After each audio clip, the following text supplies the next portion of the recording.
Hey there, welcome to day 5 of Get Up and Go, the Get Up and Go free challenge, 30-day challenge this whole month to help us make sure that we are better off at the end of this month than we were at the beginning of this month as we all go through the unbelievably, unimaginable, unpredictable challenges that are associated with this COVID-19 pandemic, right? We're in a pandemic. We're in a time in our history, at least in my history, and I'm old, where I have never seen or experienced anything like this.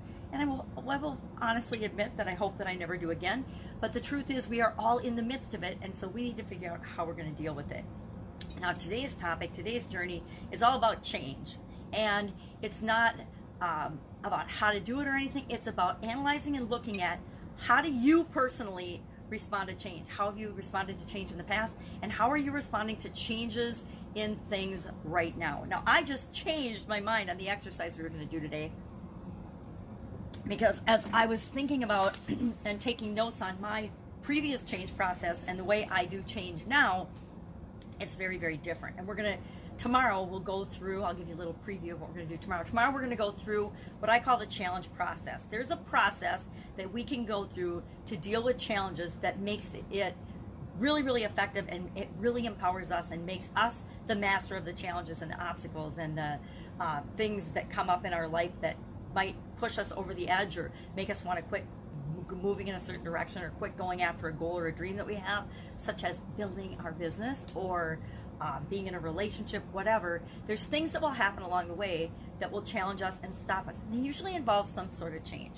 So what I want you to do today is think about how you react to change. A change happens, you hear about a change, something happens that changes your thinking or changes what you wanted to do or changes your plans, and just note what process do you go through, because all of us already have within us an automatic change process, change handling process. When something happens, a change happens, we go into this thing automatically and subconsciously without even thinking about it. So I, a minute ago, thought about, okay, what was my old way of handling change? And I need my magnifying glass so I can read it to you because it's kind of embarrassing.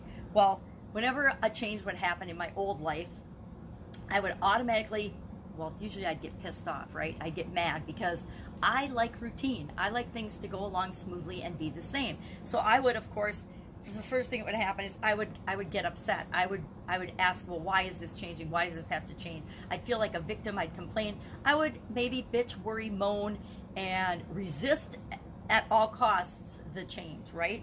Even if it was a change for the good, I was going to resist it just because it was a change and it was something different. Then I would get upset and I would look for ways out. I would look for ways to sabotage or not do the change or to get out of having to do it. And it might be something as simple as changing the way we did something at my job, at one of my jobs or at work, or my way of looking at the pace at which other people were working or doing something or doing a task. And I would get super duper frustrated. I still found myself, even as soon as maybe even a few months ago, if something on the computer, say a social media program like Facebook, or if you do anything on social media a lot, you'll notice that they change all the time, right? And they don't give you any notice. There's no way that Facebook can let 2.5 billion people know that they're going to change something on their platform or their algorithm. Some changes are awesome and really good. Other changes are super inconvenient and we have to figure them out. And sometimes they'll change something and you'll just figure out the new way of how you're going to do it, and then they change it back. Super frustrating. And I used to get really frustrated by that because I thought, it was an assault to me personally, and why would they change this? Why does this need to change? And then I would get upset, I would resist it, and I would, try to do anything I possibly could to not have to deal with the change. Well, it didn't work out very well for me from a, personal relationship standpoint, from a health standpoint, from a frustration and stress level standpoint. And so over time, I decided I needed a more effective way of dealing with and handling change. And I went from being a focus on the problem way of looking at change to a focus on the solution way of looking at change. And I started to get excited about whenever a change would come down the pipe. So I would tell myself, instead of being frustrated or upset or feel like the victim, what about this was good? And I would start looking for the good in the change instead of always looking for the bad things in the change, right? And we can do the same thing with the situation we're in right now, believe it or not. We can look at all the things that we're not allowed to do, that have stopped, that have impacted us in a negative way. And I guarantee if we do that, we can get super duper upset, stressed out. We can probably actually make ourselves sick and make our personal situations absolutely positively worse. Or we can look at the situation kind of how I look at change now, and I can see it for, okay, it is what it is. I don't have to have a negative or a positive charge on it. It's just, this is the current set of constraints that I now have to deal with. Whether it's in my life, whether it's on the computer, whether it's in a relationship, whatever it is, this is what it is right now. And we can only ever deal with what something is right now, right? We can't deal with the past because it's gone. We're certainly not certain about the future.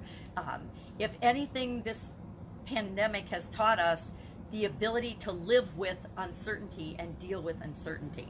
So my new process now is to be solution focused, get excited about the change, and challenge myself to implement and make the change work for me instead of against me. Because absolutely everything that happens around us and to us can be turned to work for us or against us. I say, I want stuff to work for me. I want to set my life up so that it's easy and fun and successful, not so that it's, drudgery and challenging and stressful and I'm living in negative emotions all the time.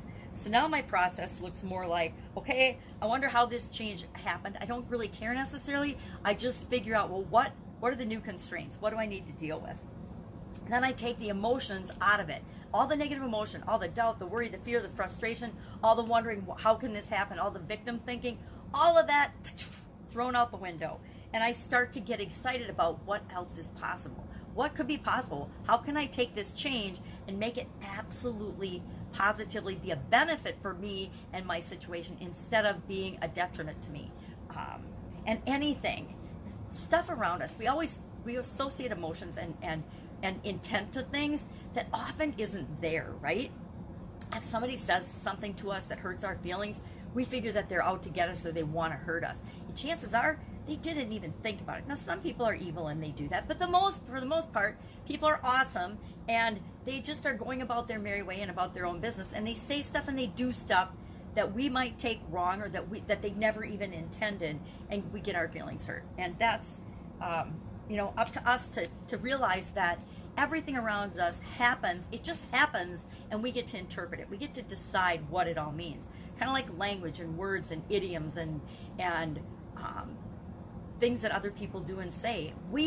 It's always up to us to filter it through our own, filters and subconscious and our own past experiences to decide what does it mean for us. And a lot of times we can just say, okay, well, yeah, they said that, so what? That was kind of rude, but it doesn't really mean anything. It doesn't have to affect me. So we get excited, and then we look for solutions. I look for solutions now, and I analyze the possible solutions, and I really expanded and opened up my belief in terms of what is possible. What could some possible solutions be, or what could the change mean? Then I pick the one that I want to explore and put into effect or take action on, and then I do it. I just do it and I test it, and then I see what happens. If I get a good result, I might do more of it. If I get a bad result, I'm gonna try something else. But I get excited about all the possibilities that are associated with the change. I don't freak out about what I can't do any longer. I actually learned this from dealing with chronic pain. I had chronic pain when I was younger and was actually bedridden for several years in my 20s, which really sucks when you're in your 20s and supposedly your prime of life and you can't even get out of bed. And for about 2.5 of those years, I felt sorry for myself and I felt like a victim, and I tried to figure out, why did this happen to me? Why me? Why am I sick? Why am I bedridden? Why can't I do all the things that all my friends and all the people my age are doing and have all the cool experiences that they are?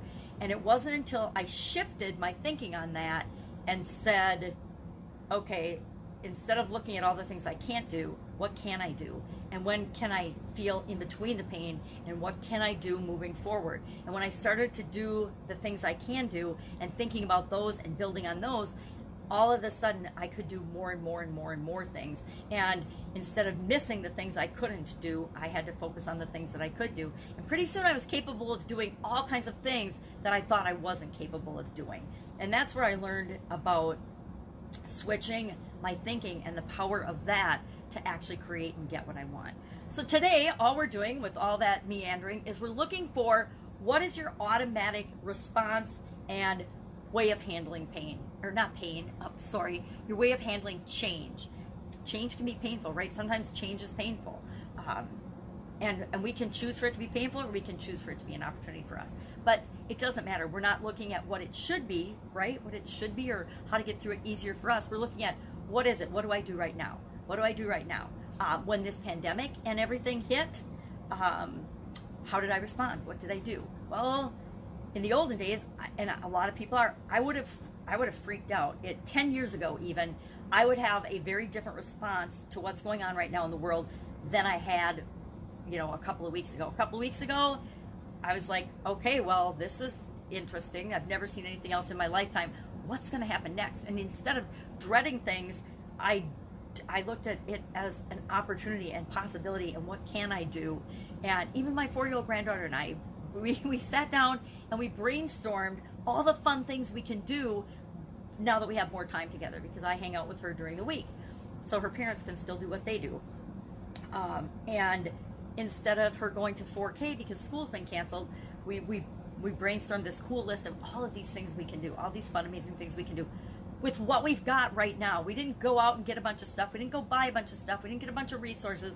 We went down to the basement. We went on a little expedition to see, well, what could we find? What could we find that we could do fun things with, or crafts with, or do plays with, or do whatever? And we made this giant list, which we expanded a week ago, because we found out now that our 2-week or 3-week program was going to be another month through the end of April. But we didn't get upset about it. We don't freak out about it. She talks about the coronavirus and when we get past this, and playing with her friends and things. But for the most part, we've got so many things that we can do and so many activities that we just keep moving forward. Now, I am looking at this as a gift, because never in my wildest dreams would I have anticipated that I would get to spend so much time with this incredible little human being. Now, I'm sure there's some people that are freaking out and saying, oh my God, what am I going to do with my kids? Da, da, da, da. And again, 10 years ago, my kids would have been teenagers, and it would have been a whole different set of challenges to deal with. But, and my businesses were different, everything. But it didn't happen then. It happened now. So one of the secrets that I learned along the way was I have to focus on what is going on right now, and not freak about what could happen in the future or what happened in the past. What is the situation right now, and what am I going to do about it? So today, all we're going to do, I'm going to give you an exercise in a minute. I actually changed my mind on the thing we were going to do right before I started talking, because I think this one's a little more fun. And at the end of that, all we're going to do today, I want you to do the exercise, because I think it's spend 5 minutes running through it, because it just gets us thinking and our wheels spinning in a different direction. And it's really got little to do with change, but it does have to do with change when you read it. And I will take a picture of it and put it in the action item in the group.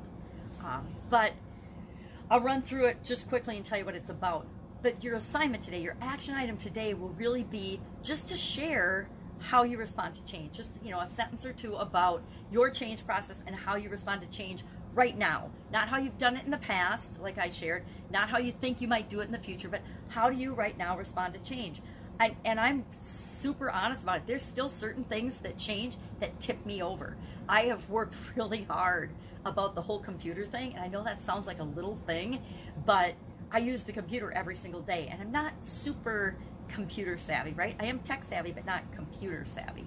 So, because I'm an engineer, so I know technical things, and physical things, but not electronic and computer and things like that. And so I get tipped over, and I've worked really hard over the last year to not get frustrated and just roll with the changes. And I notice how much better I feel about it and how much less stressed, because when something changes, I'm like, okay, I go immediately into, oh, this is different, this changed than what it was yesterday, so now how am I going to figure out what's my workaround? And I go immediately from observing the change to the solution. I don't have any of the nonsense and the emotion that used to be triggered in the middle of that. Kind of the same thing with road rage and traffic. I hate to admit it, but I used to get road rage when I drove a couple hours every single day and traveled all the time. It would depend on what was going on with me, right? And when I learned that road rage was all about me and how I was feeling, and that most people around me didn't have a clue or care, I let it go. And I was like, okay, well, that was a lot of energy wasted over the decades. But here's our activity for today, so I don't digress any further. It is Number 60 in the Don't Sweat the Small Stuff workbook. I love this workbook by Richard Carlson, PhD, of course. And it is number 60, page 131. And it's called Turn Your Melodrama into Mellow Drama. And I love this because oftentimes when something happens or something changes, instead of downplaying it, we upplay it, right? We just intensify it and make it 100 times worse. And we really, you know, sometimes we want to do that if we're selling something or marketing something. We want to exacerbate the problem, but not in our own lives, right? We want to reduce drama. And I actually have a pin that says no drama on it that I was going to wear today, and I forgot to put it on because this is not the time to increase drama. If you are listening to people or following people in the world right now, and I'm talking the media, politicians, anyone that is increasing the drama and the nonsense around this pandemic, they are doing it for their own reasons, and you should avoid them like the plague. And remember them after this is over, because anybody that's contributing negatively to this situation should be held accountable, because you don't make a bad situation worse when it involves people's lives. Absolutely, positively don't. So let's turn our melodrama into mellow drama. Let me grab this so I can see what the instructions say. Many people live as if life were a melodrama, blowing things out of proportion. Take the edge off your seriousness. Remind yourself that your life is not a soap opera. You are not on television. This is not a best-selling movie or a best-selling book. It is your life. Create what you want it to be. And then it gives different situations and asks you to, for each situation, feel how you might react to the melodrama, and then B, how you might make it a mellow, like less intense situation or drama. So let me give you an example. You just finished washing your car and it starts to rain. How would you react to that? Have you ever done that? Done that, been there, gone through the car wash, gotten out, been half a block down the road, and then boom, it starts to rain. You know what? My car is still cleaner than it was before, right? And so I still feel good about getting the dirt off, and the rain's just going to give it another shine, another polish, another rinse, a second rinse. So I could get all upset, A, and freak out about it and be mad that I wasted the money washing my car, or B, I could say, oh, no big deal, my car will just get cleaner because now the dirt's washed off, so now this new batch is just like a second rinse. Might have to dry it later, but not a big deal, right? Let's look at a couple more. Oh, you had your heart set on getting a certain thing for your birthday and your loved one gave you something else. How do you react? A, how do you react? B, how could you react to make it less dramatic? So there are about, let me turn the page. There are 13 of these. I don't know why there's 13 of these exercises, a lot. But I might add a couple more of my own for the fun of it, but I'll make a copy of this. I'll take a picture of it. That seems to be the quickest, easiest way for me to do it. I'll take a picture of it, and then you can see it in the group underneath this particular video, and then you can share your comments, and you can share, hey, what did you learn about this? Did you learn something about yourself in terms of how you react, and are you creating more drama in your life than is absolutely necessary? I know I'm guilty of that sometimes, right? When it has anything to do with something that triggers me, say the ex, or something that doesn't go the way I think it should, I can still get triggered. But I like to take a deep breath and pull myself back in, rein myself in, you know? Whoa, little missy, rein yourself in, and then, or reel yourself in. I guess that's a fishing analogy. Rein for horses, reel for fish. Rein my emotions, rein my reaction in, and decide, well, how do I really want to react? Am I being who I want to be, or am I just reacting? I choose to be who I want to be instead of just reacting. That's it. That's all I've got today. Enough rambling. Go out, make it an absolutely amazing day. If I can help you in any way, ask in the comments below. If you have a question, hit me up with the questions. We will do a Q&A soon. And I was thinking today it might be really fun to do some hot seats and talk about, if people are brave enough, your unique specific situation, and then just do a hot seat and then brainstorm how you can and what you can do right now to be moving yourself ahead. Like, I'm talking light years ahead, not just, oh, I could do this or I could do that. It's like, no, I'm going to do boom, boom, boom, boom, boom, and that's going to guarantee that I am 10 times better off at the end of this month than I am right now. That's it. If you'd like to be in a hot seat, let me know that too below, or you can direct message me, Sharon Horne-Ellstrom. Take care, and I'll, of course, be with you tomorrow with another Get Up and Go activity to make sure that we all get through this together. Take care. Bye.